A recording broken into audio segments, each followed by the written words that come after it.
Hi, TNPC Life Student, this is Sujita. So, நம்ம anti-colonial movements and the birth of nationalism இந்த lesson தான் பார்த்துட்டு இருக்கோம்.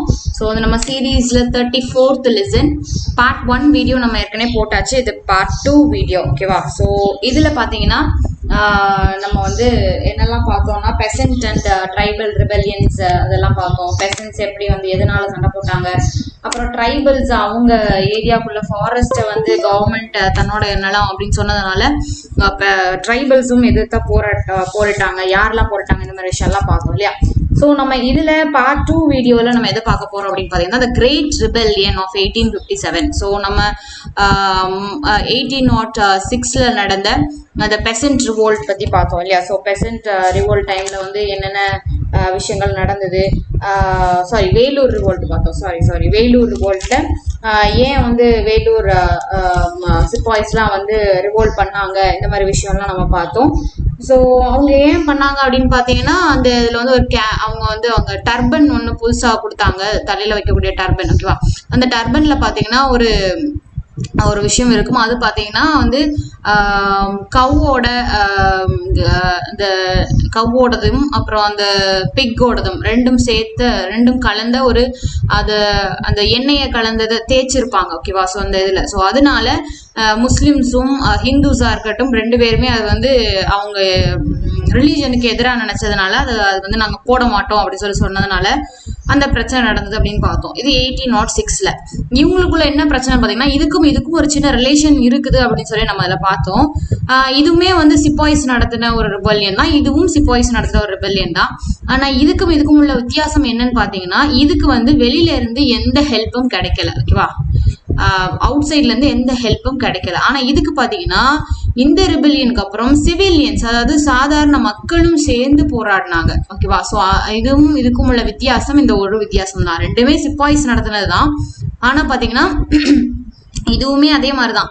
இவங்களோட ரைஃபிள், அதாவது இந்த கன் யூஸ் பண்றாங்க இல்லையா, அந்த கன்ல பாத்தீங்கன்னா கன்ல நம்ம வந்து மருந்தோ ஏதோ ஒரு புல்லட்ஸ் இது போடுறாங்க இல்லையா? ஸோ அந்த புல்லட்ஸை பேக் பண்ணக்கூடிய அந்த கேட்ரிட்ஜஸ்ன்னு சொல்லுவாங்க, ஓகேவா? கேட்ரிட்ஜஸ். இந்த கேட்ரிட்ஜஸ் பார்த்தீங்கன்னா இது வந்து கவர், புல்லட் வச்சிருக்கிற ஒரு cover.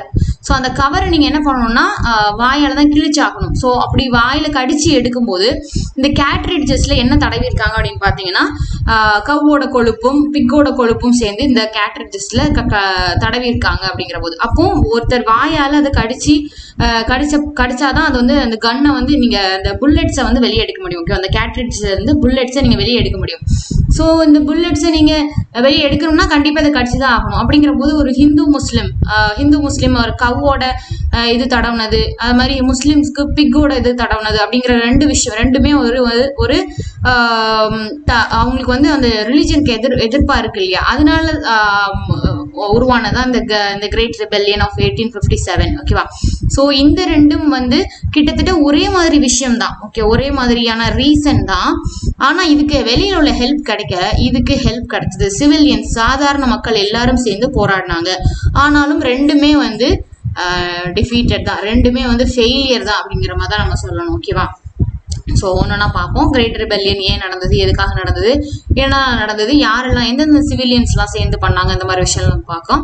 So it is began as mutiny of sepoys of Bengal presidency. So Bengal பிரசிடென்சியில் உள்ள ஒரு சில சிப்பாய்ஸ் வந்து சேர்ந்து இந்த மியூட்டினியை தொடங்கினாங்க. But later join by the civilians, especially peasants, ஓகேவா? பெசன்ஸ், ஃபார்மர்ஸ் எஸ்பெஷலி இதில் ஜாயின் பண்ணிக்கிட்டாங்க. சிவிலியன்ஸ்னா சாதாரண குடிமக்கள், ஓகேவா?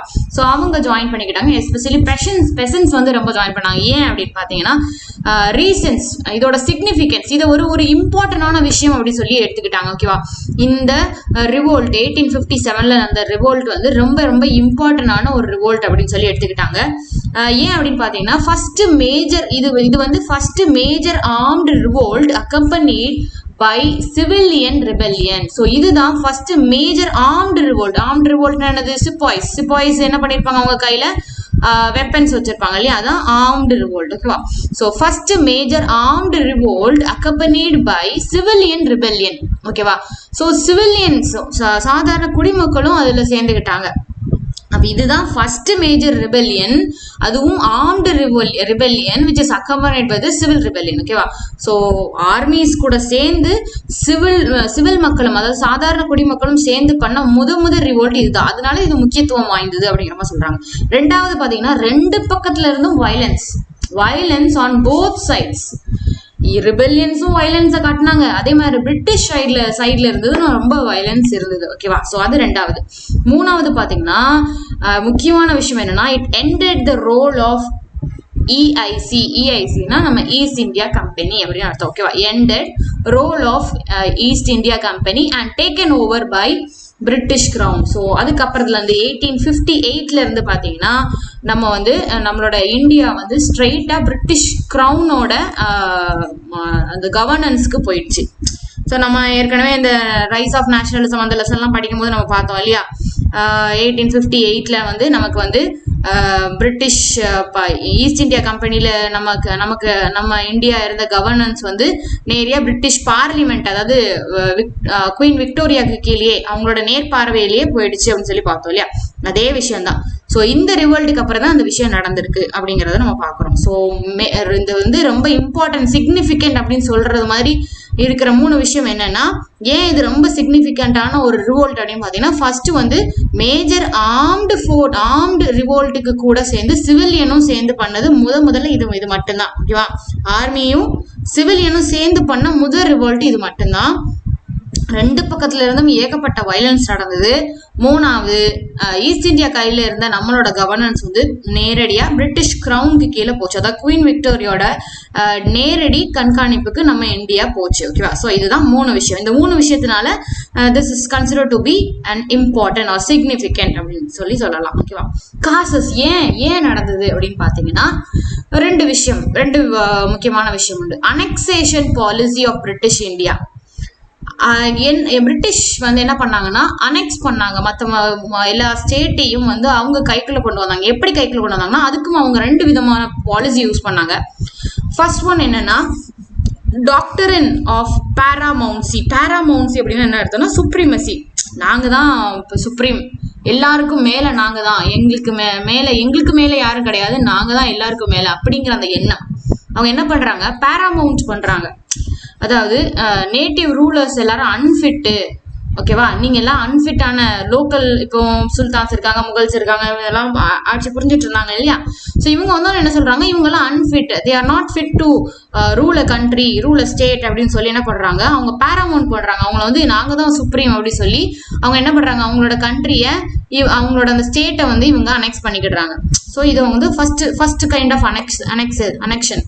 செகண்ட் என்ன பண்றாங்கன்னா, டாக்டரின் ஆஃப் லேப்ஸ். இது ரொம்ப ரொம்ப முக்கியம். இது என்னன்னு பாத்தீங்கன்னா, லேப்ஸ்னா என்னன்னா, ஒரு விஷயத்த நம்ம இன்னொருத்தவங்கிட்ட பாஸ் பண்றது. இது அவங்க எப்படி யூஸ் பண்ணிட்டாங்க பாருங்க. இப்போ ஒரு சில ஸ்டேட்ல இல்லைன்னா ஒரு சில ப்ராவின்ஸ்ல என்ன ஆகும்னா, அவங்களுக்கு அந்த கிங்குக்கு வந்து மேல் ஹையர் இருக்க மாட்டாங்க. அதாவது அவங்களுக்கு ஒரு ஆண் குழந்தை இருக்காது.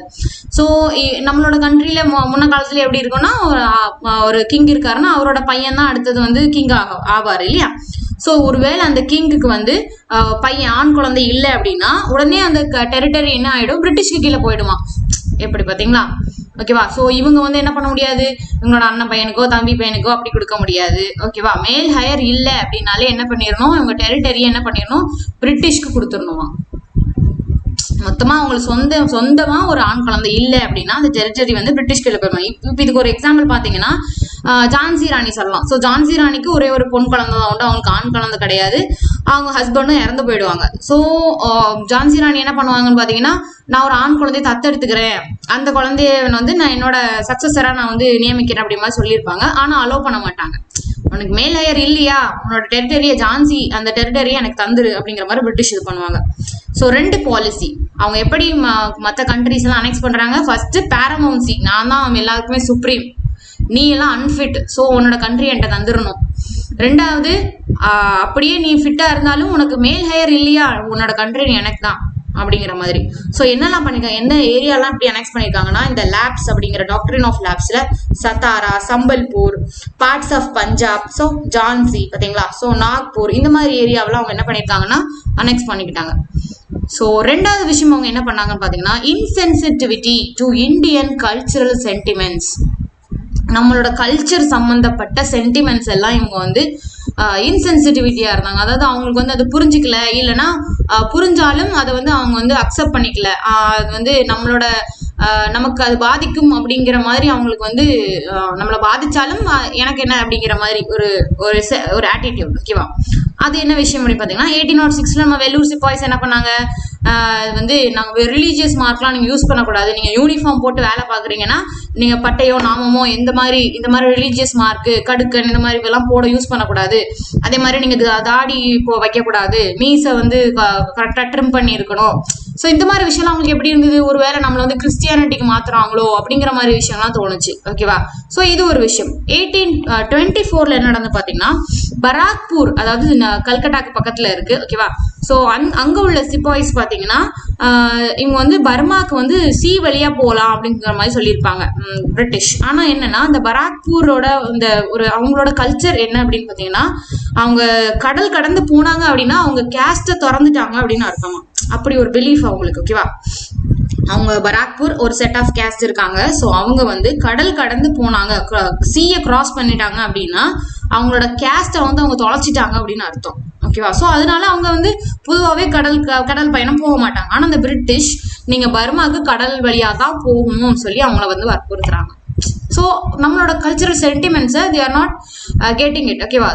அப்படியே அதை வந்து புரிஞ்சுக்கிட்டாலும் அவங்களுக்கு அதை பற்றி கவலை இல்லை. நம்ம வந்து வருத்தப்படுவோம், கஷ்டப்படுவோம் அப்படிங்கிறத பற்றி அவங்களுக்கு கவலை இல்லை. ஸோ இது ரெண்டாவது விஷயம். இன்னும் என்ன பண்ணாங்கன்னு பார்த்தீங்கன்னா பொதுவாகவே சேலரி கம்மியாக கொடுக்கறது, ப்ரொமோஷன் இல்லாமல் ப்ரொமோஷன் அதிகமாக கொடுக்காம இருக்கிறது, யூரோப்பியன் சோல்ஜர்ஸ் விட நமக்கு கம்மியாக பே பண்ணுறது, நம்மளை வந்து ஹியூமிலியேட் பண்ணுறது, அசிங்கப்படுத்துறது, அவமானப்படுத்துறது, ரேஷியலாக நம்மளை வந்து அப்யூஸ் பண்ணுறது. ரேஷியலாக நம்ம கலர் பேஸ்டு, அவங்க ஒயிட் கலர், நம்ம திராவிட கலர் இல்லையா? ஸோ அந்த கலர் பேஸ்ல நம்மளை வந்து இது பண்றது. ஓகேவா? ஸோ இந்த மாதிரி விஷயம்லாம் நடந்துட்டு இருக்கு. இதனால இதெல்லாம் சேர்ந்து தான் இந்த ரிவோல்ட்டுக்கு வந்து வழிவகுக்குது. சார் நான் சொன்னேன்ல கார்ட்ரிட்ஜஸ். ஸோ கார்ட்ரிட்ஜஸ்னா என்னது, புல்லட் வைக்கக்கூடிய அந்த பேக்கேஜ். இப்போ ஒரு பேக்கேஜ் நம்ம அமேசான்ல ஏதோ ஒரு பேக்கேஜ் நம்ம இது பண்றோம்னா ஒரு பெட்டியில வச்சு தருவாங்க இல்லையா நம்ம அந்த பொருளை. ஸோ அந்த புல்லட்ஸ் எல்லாம் என்ன பண்ணுவாங்கன்னா ஒரு பேக்கேஜ் போட்டிருப்பாங்க. அந்த பேக்கேஜ் தான் இந்த கார்ட்ரிட்ஜஸ். இந்த கார்ட்ரிட்ஜஸ் வந்து என்னன்னா கவ்வோட அப்புறம் பிக்கோட இதோட அந்த நெய் அது மாதிரி ஒரு மாதிரி அந்த வரும் இல்லையா? ஸோ அதை வச்சு பேக் பண்ணியிருக்காங்க. ஓகேவா? ஸோ என்ன பண்ணணும் அப்படின்னா அந்த புல்லட்ஸை அந்த என்ஃபீல்டு ரைஃபிள். ஓகேவா? அந்த ரைஃபிள்னா ஒரு ஷோல்டர் மேலே வச்சு சொல்றது, பெரிய கன் பார்த்துருக்கீங்களா? அந்த மாதிரி இருக்கும்.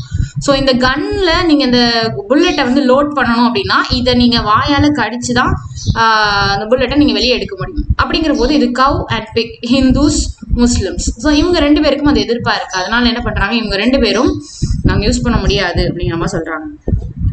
ஓகேவா? ஸோ 29 மார்ச் என்ன நடக்குதுன்னு பார்த்தீங்கன்னா மங்கள் பாண்டே அப்படிங்கிற ஒரு சோல்ஜர் யூரோப்பியன் ஆஃபீஸரை வந்து அட்டாக் பண்றாரு. ஓகேவா? ஸோ என்னால் முடியாது அப்படிங்கிற மாதிரி இது பண்றாரு. அவரை வந்து இந்த யூரோப்பியன் ஆஃபீஸர் வந்து அரெஸ்ட் பண்ண சொல்றாரு. ஆனால் ஃபெல்லோ சோல்ஜர்ஸ் யாரு, நம்ம இந்தியன் சோல்ஜர்ஸ் தானே, அவங்க வந்து இல்லை எங்களால் அரெஸ்ட் பண்ண முடியாது அப்படின்றாங்க. உடனே என்ன பண்ணிடுறாங்க, மங்கள் பாண்டேயும் யாரெல்லாம் இவரை வந்து அரெஸ்ட் பண்ண மாட்டேன்னு சொன்னாங்க அவங்க எல்லாத்தையும் சேர்த்து கோர்ட் மார்ஷியல்டு பண்ணுவாங்க. கோர்ட் மார்ஷியல்னா என்ன அர்த்தம்னா மிலிட்டரி சம்பந்தப்பட்ட விஷயத்தை எல்லாத்தையும் ஒரு கோர்ட்ல வந்து இது பண்ணுவாங்க. ஓகேவா? ஸோ அந்த கோர்ட்டுக்கு போய் தான் கோர்ட் மார்ஷியல்டு அப்படிம்பாங்க. ஸோ அந்த இடத்துல வந்து இவங்க பண்ண தப்ப சொல்லி அவங்கள வந்து தூக்கு தண்டனை கொடுத்துருவாங்க. ஸோ இது வந்து ஒரு விஷயம். அந்த இது வந்து அவங்களுக்கு மனசுக்குள்ள மற்ற சிப்பாய்ஸ் மனசுக்குள்ள ஓடிட்டே இருக்கு. இதனால என்ன பண்றாங்க, பர்னிங், தீ இது பண்றாங்க. அர்சன்னாலே என்ன அர்த்தம்னா வேணும்னே டேமேஜ் உண்டாக்கணும் அப்படிங்கிறதுக்காகவே இந்த தீயை உண்டாக்குறது. ஓகேவா? ஸோ இந்த மாதிரி விஷயம் எங்கெல்லாம் நடக்குது அப்படின்னு பாத்தீங்கன்னா கண்டோன்மெண்ட்ஸ், ஆர்மி கண்டோன்மெண்ட்ஸ் டெம்பரரி பிளேஸா இந்த ஆர்மி குவார்டர்ஸ் வச்சிருப்பாங்கல்ல, டெம்பரரியா ஆர்மி குவார்டர்ஸ் வச்சிருப்பாங்க. அந்த குவார்டர்ஸ்ல அம்பலா, லக்னோ, மீரூத் இந்த மாதிரி இடத்துல எல்லாம் இந்த மறுபடியும் அவங்க வந்து தீ வைக்கிறது இந்த மாதிரி வேலை எல்லாம் இந்த இந்தியன்ஸ் சிப்பாய்ஸ் பண்ணிட்டு இருக்காங்க. ஓகேவா? அது மட்டும் இல்லாம அடுத்தது என்ன பண்றாங்கன்னா நம்ம பகதூர் ஷா 2, ஸோ முகல் எம்பரர். ஓகேவா? One of the Mughal emperor. இவரை வந்து எம்பரர் ஆஃப் ஹிந்துஸ்தானா நீங்க இருங்க, ஹிந்துஸ்தான் மீன்ஸ் நான் இந்தியாவா இருங்க அப்படி சொல்லி சொல்றாங்க. ஸோ 11 மே 1857 சிப்பாய்ஸ் எல்லாரும் மீரூத்ல இருந்து டெல்லி ரெட் ஃபோர்ட்டுக்கு நடந்து போறாங்க. அவங்க கூட இந்த கிரௌட்ஸ், நிறைய சிவிலியன் கிரௌட்ஸும் நடந்து போறாங்க. மார்ச் பண்ணி போய் முகல் எம்பரரான பகதூர் ஷாவை நீங்க எங்களுக்கு லீடரா இருங்க அப்படின்னு சொல்லி இது பண்றாரு. அவரும் ரொம்ப யோசிச்சு சரி அப்படின்னு சொல்லி நான் வந்து எம்பரர் ஆஃப் ஹிந்துஸ்தானா இருக்கேன் அப்படின்னு சொல்லி சொல்றாரு. ஓகேவா? ஸோ இவரு ஓகேன்னு சொன்னோன்னா இந்த ரிபல்ஸ் எல்லாம் என்ன பண்றாங்கன்னா, rebels captured north western province and Awadh. So இவர் வந்து ஓகே சொன்னோன்னா என்ன பண்றாங்க, இவங்க போய் நார்த் வெஸ்டர்ன் ப்ராவின்சஸும் அவுத் அப்படிங்கிற இடத்தையும் வந்து கேப்சர் பண்ணிட்டாங்க. ஆக்சுவலா என்னன்னு பாத்தீங்கன்னா, ஏன் எப்படி இவ்வளவு ஈஸியா பண்ணாங்கன்னு பாத்தீங்கன்னா, மோஸ்ட் ஆஃப் த சிப்பாய்ஸ் பார்த்தீங்கன்னா பிரிட்டிஷ் வந்து இந்த நார்த் வெஸ்டர்ன் ப்ராவின்ஸ்ல இருந்தும் அவுத்ல இருந்தும் தான் அதிகமான சிப்பாய்ஸ் வந்து ரெக்ரூட் பண்ணியிருப்பாங்க. ஓகேவா? ஸோ அங்கே இந்த சிப்பாய்ஸ்லாம் அதிகமாக இருக்கிறதுனால என்ன ஆயிடுச்சு, அவங்களுக்கு இன்னும் கொஞ்சம் ஈஸி ஆயிடுச்சு. ஓகேவா? ஸோ அவங்க வந்து ஈஸியாக அந்த இடத்த வந்து கேப்சர் பண்ணிட்டாங்க. ஸோ இந்த நியூஸ் எங்கெல்லாம் போகுது, டெல்லிக்கு போகுது. இந்த news of the fall of Delhi. So டெல்லியும் கேப்சர் பண்ணியாச்சு இல்லையா? ஸோ டெல்லி வந்து அந்த சிப்பாய்ஸ் கைக்குள்ள வந்துருச்சுன்னு சொல்லி எங்கே ரீச் ஆகுது இந்த நியூஸ், கேங்கஸ் வேலிக்கு ரீச் ஆகுது. ஸோ கேன்டன்மெண்ட் டு கேன்டன்மெண்ட் இந்த வந்து மியூட்டினி பண்ண ஆரம்பிச்சிட்டாங்க. கேன்டன்மெண்ட் நான் ஏற்கனவே சொல்லியிருக்கேன் இல்லையா? So temporary military quarters. So எல்லா இடத்துக்கும் இந்த நியூஸ் வந்து பரவுது. ஸோ எல்லா இடத்துலையும் வந்து அந்த சிப்பாய்ஸ் வந்து என்ன பண்றாங்க, மியூட்டினி பண்றாங்க. ஸோ ஜூன் என்ன ஆயிடுச்சு பார்த்தீங்கன்னா, British rule in north India accept Punjab and Bengal disappeared. So Punjab Bengal தவிர மொத்த நார்த் இந்தியாவும் யாருக்கு கையில் வந்துட்டு இந்த மியூட்டினி பண்ற அந்த சிப்பாய்ஸ் கையில் வந்துடுச்சு. So civil rebellion. சிவில் என்ன பண்ணாங்க, அந்த சாதாரண குடிமக்கள் என்ன பண்ணாங்கன்னு பார்த்தீங்கன்னா, பிரிட்டிஷ் ஆர்மியில் இருக்கிற முக்காவாசி பேர் பார்த்தீங்கன்னா பெசன்ஸ் இன் யூனிஃபார்ம் அப்படின்னு தான் நீங்கள் சொல்லணும். அதாவது அந்த பிரிட்டிஷ் ஆர்மியில் இருக்கிற அந்த சிப்பாய்ஸ்லாம் பார்த்தீங்கன்னா ஆக்சுவலாக அவங்க வந்து பெசன்ஸ் தான், ஃபார்மர்ஸ் தான். அந்த ஃபார்மர்ஸை தான் ட்ரைனிங்லாம் கொடுத்து அவங்க வந்து ஆக்சுவலாக சிப்பாய்ஸாக இருக்காங்க. ஓகேவா? ஸோ சிப்பாய்ஸ்க்கு இருக்கிற பிரச்சனை நமக்கு தெரியும் இல்லையா? டாக்ஸு, லேண்ட் டாக்ஸு, டெப்ட், மணி லெண்டர்ஸ் இவங்கெல்லாம் பண்ண பிரச்சனைனால பெசன்ஸ் பாதிக்கப்படுறாங்க. இப்போ இந்த சிப்பாய்ஸே யாரு, ஆக்சுவலா அவங்க பெசன்ஸ் தான். அவங்க ஃபேமிலி, இவங்க சிப்பாய்ஸா இருந்தாலும் அவங்க ஃபேமிலி கண்டிப்பா அந்த அக்ரிகல்ச்சரல் ஃபீல்ட்ல தான் இருப்பாங்க இல்லையா? ஸோ இப்போ என்ன ஆகுது, இவங்க பெசன்ஸ்க்கு நடக்கிற பிரச்சனை இந்த சிப்பாய்ஸ்க்கும் உண்டு தான் இல்லையா? So they were affected by new revenue system. அதனால என்ன பண்றாங்க, first civil rebellion broke out in the parts of northwestern provinces and out. ஏன்னா சிப்பாய்ஸ் predominantly recruited here. ஓகேவா? இவங்க கூட சேர்ந்து ஜமீன்தாஸும் தாலுக்தாஸும் சேர்ந்து வந்து போராடுறாங்க. ஏன்னு பாத்தீங்கன்னா இவங்களும் வந்து பாதிக்கப்பட்டிருக்காங்க அந்த நியூ ரெவென்யூ சிஸ்டம்னால. ஏன்னா இவங்களுக்கு இருக்கிற இது வந்து லோக்கல் ஜமீன்தாஸ் அண்ட் தாலுக்தாஸ், இவங்களுக்கு கையில இருந்த அந்த பவரையும் வந்து பிரிட்டிஷ் வந்து ஆக்சுவலா இது பண்ணியிருப்பாங்க. ஸோ இவங்களும் வந்து பாதிக்கப்பட்டதுனால இவங்களும் இந்த சிவில் ரிபெலியன்ஸ் கூட சேர்ந்து போராடுறாங்க. அது மட்டும் இல்லாம யாரெல்லாம் போராடுறாங்க பாத்தீங்கன்னா, artisans and handicrafts persons equally affected. Artisans handicraft எப்படி ஈக்குவலா அஃபெக்ட் பண்ணுவாங்க, முதல்ல என்ன சொல்லலாம், அந்த இண்டஸ்ட்ரியலைசேஷன். ஸோ அவங்களோட பிரிட்டிஷோட ப்ராடக்ட் வந்ததுனால இந்த ஆர்டிசன்ஸ் இதெல்லாம் பாதிக்கப்படுறாங்க. இன்னொரு விஷயத்துல எப்படி பாதிக்கப்படுறாங்கன்னு பாத்தீங்கன்னா, இவங்க எல்லாத்தையும் ஏதோ ஒரு கிங்கோ குயினோ இல்ல பிரின்ஸோ இல்ல ஒரு ஜமீன்தாரோ இல்ல ஒரு லேண்ட்லார்டோ என்ன பண்ணுவாங்கன்னா பேட்ரன் பண்ணுவாங்க. அதாவது அவங்க காசு கொடுத்து இவங்களை வந்து பாதுகாத்துட்டு வருவாங்க. ஓகேவா? ஸோ அவங்களுக்கு கஷ்டமா இருக்கிற நேரத்துல இவங்களை வந்து இது காசு கொடுத்து உதவும் போது இவங்களோட அந்த திறமை வந்து வெளிப்படும் அப்படிங்கிறதுக்காக இந்த பொயட்ஸ் இதெல்லாம் பாக்குறோம் இல்லையா? அதே மாதிரி. ஸோ இப்போ என்ன ஆச்சுன்னா, இவங்களோட பேட்ரோனேஜஸ் எல்லாருமே வந்து என்ன பண்ணிட்டாங்கன்னா, அந்த பிரிட்டிஷ் வந்து டீத்ரோன் பண்ணிட்டாங்க. அவங்கள டீத்ரோன் பண்ணிட்டு அப்போ இவங்க என்ன பண்ணுவாங்க, இவங்களுக்கு ஹெல்ப் பண்ண முடியாது அந்த பேட்ரன்ஸ் எல்லாரும். ஸோ அந்த வகையில இவங்க வந்து பாதிக்கப்பட்டிருக்காங்க. ஓகேவா? ஸோ அது மட்டும் இல்லாம பிரிட்டிஷ் மேனுஃபேக்சர்ஸ் வந்து என்ன பண்ணிட்டுன்னா இந்தியன் வீவர்ஸையும் வந்து ரூயின் பண்ணிட்டு. ஏன்னா இவங்க வந்து வீவர்ஸ்னா அந்த துணி நெய்யக்கூடியவங்க இல்லையா? இவங்க எல்லாம் வந்து மெஷின் யூஸ் பண்ணி இது பண்றாங்க. இது வந்து குயிக்கா இருக்கும், நீச்சா இருக்கும். ஓகேவா? ஸோ இவங்களுக்கு வந்து கொஞ்சம் லேட் ஆகும். ஸோ இது வந்ததுனால இவங்களும் வந்து பாதிக்கப்படுறாங்க. ஸோ இவங்க எல்லாருமே சேர்ந்து இவங்களால பிரிட்டிஷால பாதிக்கப்பட்ட sepoys, civilians, peasants, artisan, handicrafts, zamindars, taluqdars, weavers எல்லாரும் சேர்ந்து தான் ஒரு பேக்டா வந்து அவங்க வந்து போராடுறாங்க. ஓகேவா? ஸோ ப்ராமினன்ட் ஃபைட்டர்ஸ், முக்கியமான ஃபைட்டர்ஸ் யாரெல்லாம் பார்த்தீங்கன்னா கிங்ஸ், நவாப்ஸ், குயின்ஸ், ஜமீன்தாஸ். ஓகேவா? ஸோ இவங்க பாதிக்கப்பட்ட aggrieved kings, aggrieved nawabs, aggrieved queens, aggrieved zamindars, அதாவது அவங்களால பிரிட்டிஷால பாதிக்கப்பட்ட. ஓகேவா? யாரெல்லாம் பார்ப்போம், நானா சாஹிப்போட அடாப்டட் சன்னான லாஸ்ட் பெஷ்வா நம்ம பாஜிராவ் 2 ஞாபகம் இருக்கு இல்லையா? பாஜிராவ் 2. ஸோ இவர் வந்து என்ன பண்றாருன்னா, கான்பூர் ரீஜியனை வந்து இவர் வந்து நான் வந்து எடுத்துக்கிறேன், நான் லீடர்ஷிப் பண்றேன் அப்படி சொல்லி இவர் இது பண்றாரு. ஸோ இது ஒரு முக்கியமான ஒரு ஆளு வந்து லீடர்ஷிப் கொடுக்குறாரு. ஏன்னு பாத்தீங்க, ஏன் இவர் பண்றாரு, இவருக்கு வந்து பென்ஷன் வந்து கொடுக்காம இருக்காங்க பிரிட்டிஷ். அதனால இவர் வந்து நானும் வந்து கான்பூர் ரீஜியன் உள்ள ஏரியாவை நான் பாத்துக்கிறேன் அப்படிங்கிற மாதிரி பண்றாரு. அடுத்தது பேகம் ஹஸ்ரத் மஹால், இவர் வந்து எப்படி பாத்தீங்கன்னா லக்னோல. கான் பகதூர், இவர் வந்து பிரெய்லியில. ஸோ இவங்க எல்லாரும் took command of their respective territories. அவங்க டெரிட்டரிஸை அவங்க நான் பாத்துக்கிறேன் அப்படிங்கிற மாதிரி அவங்க இது பண்ணிட்டாங்க. அடுத்தது நம்ம ராணி லட்சுமி பாய், இவங்க என்ன பாத்தீங்கன்னா லார்டு LORD, ஓகேவா, மிஸ்டேக் பாத்துக்கோங்க. ஸோ லார்ட் டல்ஹவுசி என்ன பண்ணிருப்பாருன்னா, அவர் தான் வந்து கவர்னர் ஆஃப் பெங்காலா இருப்பாரு. ஸோ ராணி லட்சுமி பாய் அவங்க வந்து நான் வந்து ஒரு சன்னை வந்து என்னோட சக்சஸரா நான் அடாப்ட் பண்ணிக்கிறேன் அப்படிம்பாங்க.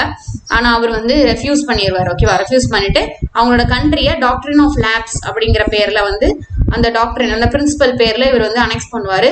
ஸோ அதனால ராணி லட்சுமி பாய் டிஃபீட் ஆகுறது வரைக்கும், அவங்க சாகுறது வரைக்கும் அவங்க வந்து பேட்டில் பண்ணுவாங்க இல்லையா, அது நமக்கு தெரியும். அடுத்தது பகதூர் ஷா ஜாஃபர், குன்வர் சிங், கான் பகதூர், ராணி லட்சுமி, இவங்க எல்லாரும் பாத்தீங்கன்னா அவங்க விருப்பத்துக்கு எதிராக தான் இவங்க வந்து போராடுவாங்க. ஏன் அப்படின்னு பாத்தீங்கன்னா அவங்களுக்கு வந்து ஆக்சுவலா போராடணும்ட்டு அந்த எண்ணம் இருக்காது. ஆனாலும் இந்த சிப்பாய்ஸோட பிரேவரி இருக்கு பாத்தீங்களா, அவங்க அதனால இவங்க வந்து ஈர்க்கப்பட்டு தான் இவங்க எல்லாரும் வந்து போராடுறாங்க. ஓகேவா, ஸோ அந்த சிப்பாய்ஸோட பிரேவரி அந்த அவங்களோட அந்த வீரத்தை வந்து அவங்க அதை விரும்பி அவங்க எவ்வளவு கஷ்டப்படுறாங்க, எவ்வளவு வீரமா இருக்காங்க, அந்த இதுல ஈர்க்கப்பட்டுதான் இவங்க எல்லாரும் வந்து போராடுறது மாதிரி சொல்லியிருக்காங்க. ஓகேவா, ஸோ சப்ரஷன் ஆஃப் ரிபெல்லியனை வந்து சப்ரஸ் பண்ணிட்டாங்க. எப்படி பண்ணாங்க, ஜூன் 1857 டெல்லி, மீரட், ரோஹில்கந்த், ஆக்ரா, அலகாபாத், பனாரஸ் எல்லா டிவிஷன்லயும் வந்து அவங்க பிரிட்டிஷ் வந்து ரீஸ்டோர் பண்ணிட்டாங்க அவங்களோட கண்ட்ரோல. மார்ஷியல் லாக்கு கீழே, மார்ஷியல் லானா மிலிட்டரி லா, ஓகே, அதுக்கு கீழே எல்லாத்தையும் வந்து அடக்கிட்டாங்க. ஏன் எப்படி அடக்குனாங்க, காசஸ் ஆஃப் ஃபெயிலியர் என்னெல்லாம் அப்படின்னு பாத்தீங்கன்னா, it was not well organised, not well planned, ஸ்பான்டேனியஸா தான் இருந்தது இந்த ரெபெல்லியன். சடன் ஸ்பான்டேனியஸா ஒரு சடன் எழுச்சி தான். மங்கள் பாண்டே அவங்க எல்லாம் கொண்டாங்க, உடனே அவங்க வந்து எல்லாரும் என்ன பண்ணாங்க, இது பண்ணாங்க. ஒரு கரெக்டான லீடர் இல்லை, ஒரு கரெக்டான அவங்களுக்கு வந்து ஒரு மோட்டோ இல்லை. ஓகேவா, ஸோ இதனால இவங்க வந்து ஃபெயிலியர் ஆச்சு.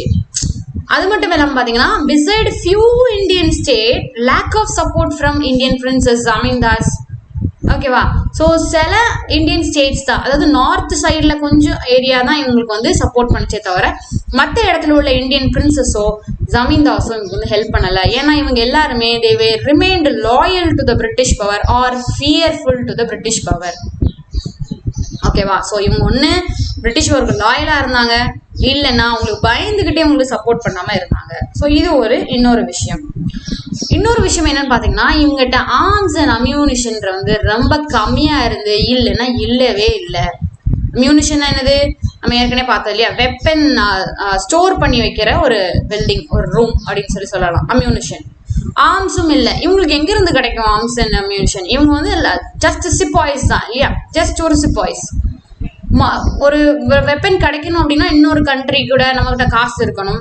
அந்த காசு வச்சு நம்ம இன்னொரு கண்ட்ரி கிட்ட பேசி எடுத்து அங்க இருந்து நம்ம இம்போர்ட் பண்ணாதான் நமக்கு வந்து ஆர்ம்ஸ் அண்ட் அம்யூனிஷன் கிடைக்கணும். இல்லைன்னா நம்மகிட்ட காசு இருந்தா நம்மளே செய்யறதுக்கு செய்ய தெரியணும். ஸோ இந்த மாதிரி விஷயம் எல்லாம் இருக்கு இல்லையா.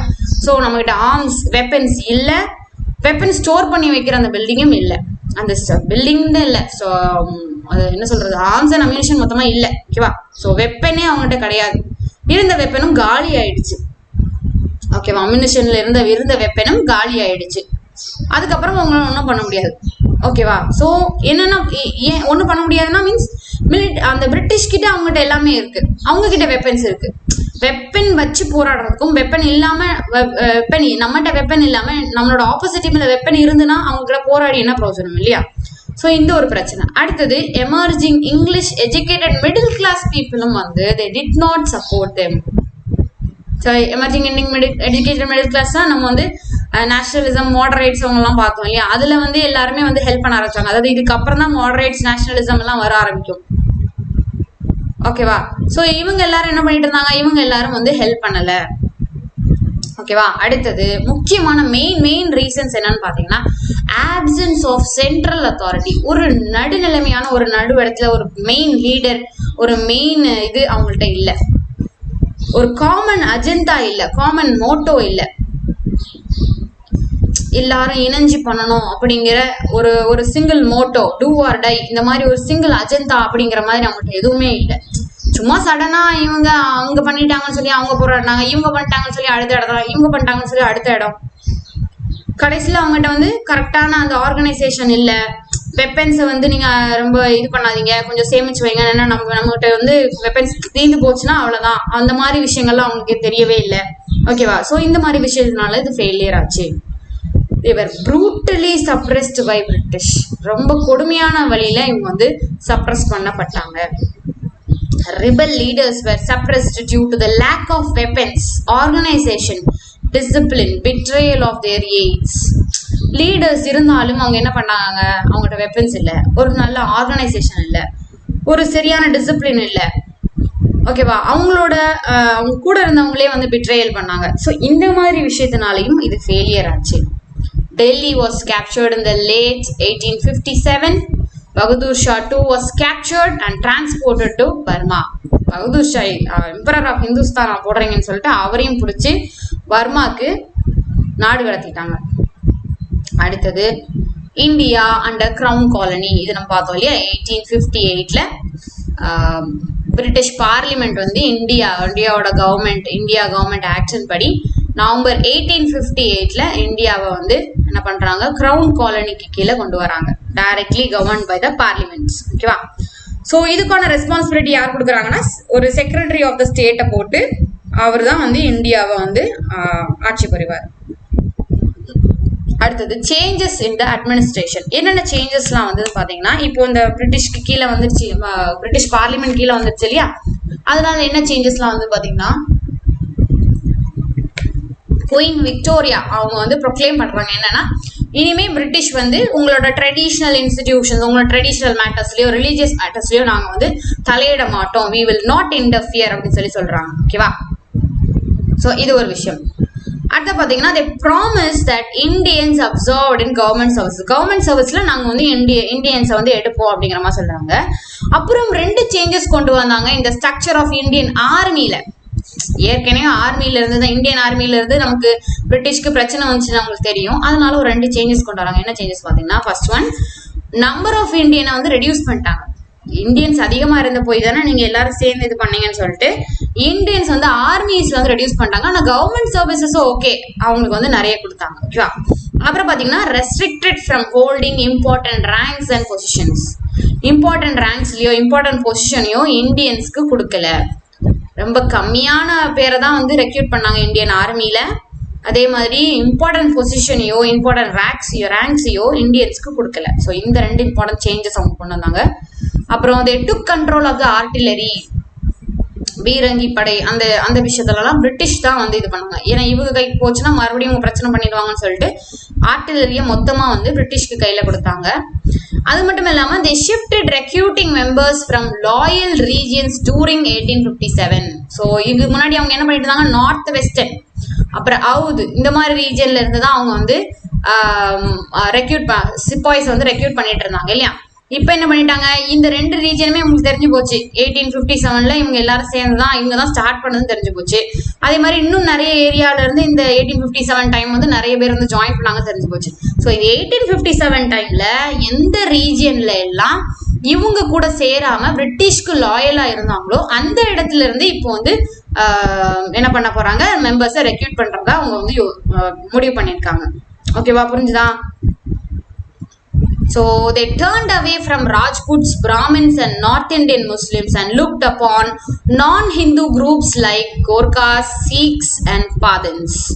So இதுக்கு முன்னாடி யாரை ரெக்ரூட் பண்ணிட்டு இருந்தாங்கன்னா, Rajputs, Brahmins, north Indian Muslims recruit பண்ணிட்டு இருந்தாங்க. இப்போ இவங்க எல்லாருமே இந்த 1857 டைம்ல பிரிட்டிஷ்க்கு எதிராக வந்துட்டாங்க. அதனால இப்போ இவங்க எங்க இருந்து எடுக்கிறாங்க பாத்தீங்கன்னா, நான் ஹிந்து குரூப்ஸ் லைக் கூர்கானா என்ன தெரியல, இப்போ சீக், அப்புறம் பாதன்ஸ் நம்ம ஏற்கனவே சொல்லியிருக்கேன். பாகிஸ்தான், ஆப்கானிஸ்தான் அதுல ஒரு செட் ஆஃப் லாங்குவேஜ் பேசக்கூடியவங்களை வந்து பாதன்ஸ் சொல்லுவாங்க. ஸோ இந்த இடத்துல இருந்து வந்து ரெக்ரூட் பண்ண ஆரம்பிச்சாங்க. ஓகேவா? So British they exploited caste, religious, linguistic and regional differences in Indian society. இதைத்தான் அவங்க என்ன சொல்றாங்க, அவங்களோட டிவைட் அண்ட் ரூல் பாலிசி. நம்மளை வந்து அட்வான்டேஜ் எடுத்துக்கிட்டாங்க, எக்ஸ்ப்ளாய்ட் பண்ணாங்க. We were taken to advantage. ஓகேவா? ஸோ நம்மளோட கேஸ்ட இது பண்ணி ரிலீஜியஸை தூண்டி விட்டு ஓகேவா. ஸோ இந்த மாதிரி விஷயத்துல நம்மளை வந்து பிரிச்சு ஆண்டாங்க. So divide and rule policy ஓகேவா. So peasants revolt under crown. So இப்போ கிரவுனுக்கு கீழே போயாச்சு. இப்போ இந்த பெசன்ஸ் சும்மா இருக்கிறாங்களா? இல்லை, இன்னும் என்ன பிரச்சனை பண்றாங்கன்னா நமக்கு தெரிஞ்ச இண்டிகோ ரிவோல்ட் ஏற்கனவே நம்ம பார்த்துருக்கோம். 1859 60 நடந்த இண்டிகோ ரிவோல்ட். ஸோ இண்டிகோனா ஒரு டைப் ஆஃப் கிராப் இல்லையா. ஸோ அது வந்து இண்டிகோ கலர் கொடுக்கக்கூடிய ஒரு கிராப். இது வந்து டை ஃபேக்டரிஸ்ல யூஸ் பண்ணுறது.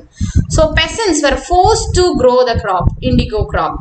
கல்டிவேட்டர் என்ன பண்றாங்க, ஒரு செட் கொஞ்சம் கேஷ் கொடுப்பாங்க ஓகேவா. ஸோ இண்டிகோ பயிர் வாங்கணும் இல்லையா, வாங்கணும், தண்ணி இதுக்கு செலவாகும். ஸோ என்னென்ன செலவாகுமோ அதுக்கு முதல்லயே ஒரு அட்வான்ஸா ஒரு காசை கொடுத்துருவாங்க. கொடுத்துட்டு என்ன பண்ணுவாங்கன்னா பிறகு வந்து நீங்க இன்ட்ரெஸ்டோட சேர்த்து அந்த காசை எங்களுக்கு கொடுத்துடணும் அப்படின்னு சொல்லுவாங்க ஓகேவா. ஸோ இவங்களும் என்ன பண்ணுவாங்க, அந்த காசை வாங்கிட்டு they were forced to grow the indigo rather than the food crop நீங்க இது பண்ணக்கூடாது, நாங்க காசு கொடுத்துருக்கோம்ல, அதனால நீங்க இண்டிகோ கிராப் தான் இது பண்ணணும்னு சொல்லிடுவாங்க. இவங்களும் பண்ணுவாங்க. அறுவடை பண்ண பிறகு என்ன ஆகும், they were paid low, not enough to even pay back with interest.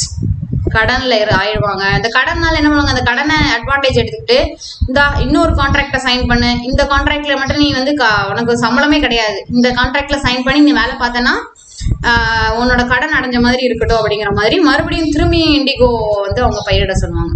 So இப்படியே அவங்க வந்து கடன்காரங்களாவே இருக்க வைக்கிறது ஓகேவா.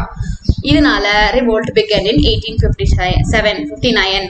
peasants of Bengal Nadia district ஓகேவா. நதியா டிஸ்ட்ரிக்ட்ல உள்ள பெங்கால்ல நதியா டிஸ்ட்ரிக்ட்ல உள்ளவங்க ஃபர்ஸ்ட் இந்த they refused to grow indigo. நாங்க வந்து இண்டிகோல பயிரிட மாட்டோம் அப்படின்னு சொல்லி அவங்க ரிவோல்ட் பண்றாங்க. இது spread in other districts of Bengal ஓகேவா. So revolt turned violent. Both Hindus and Muslims participated in the revolt. விமனும் சேர்ந்து அவங்க கையில என்ன இருக்கு, குடம், பானை, பேன் எல்லாம் சேர்ந்து அவங்களும் மென் கூட சேர்ந்து போராடுறாங்க. இந்தியன் ஜேர்னலிஸ்ட், கல்கட்டால உள்ள இந்தியன் ஜேர்னலிஸ்ட் என்ன பண்றாங்க, ஆர்டிகல்ஸ் எழுதுறாங்க. இந்த ப்ரூட்டாலிட்டி ஆஃப் த பிளான்டர்ஸ்னா அந்த இவங்க வந்து பயிரிட சொல்றாங்கல்ல அவங்க அந்த பிரிட்டிஷ் உள்ளவங்க. ஸோ அவங்க வந்து எப்படி ப்ரூட்டலா பிஹேவ் பண்றாங்க, அவங்களோட என்ன கொடுமையெல்லாம் நடத்துறாங்க, அதை பத்தி கல்கட்டாவில் உள்ள இந்தியன் ஜேர்னலிஸ்ட் வந்து ஆர்டிகல்ஸ் எழுதுறாங்க. 1860 ஒரு பிளே ஒன்று வந்து ப்ரொடியூஸ் பண்றாங்க. அந்த பிளேயோட பேர் என்னன்னா நில் தர்பன் அப்படிங்கிறது. அதாவது ஆக்சுவலா மீனிங் என்னன்னா மிரர் ஆஃப் த இண்டிகோ. யார் எழுதுறாருன்னு பாத்தீங்கன்னா தீனா பந்து மித்ரா அப்படிங்கிறவர் எழுதுறாரு. ஸோ இவர் இதுல என்ன சொல்றாரு பாத்தீங்கன்னா the plight of the indigo growers.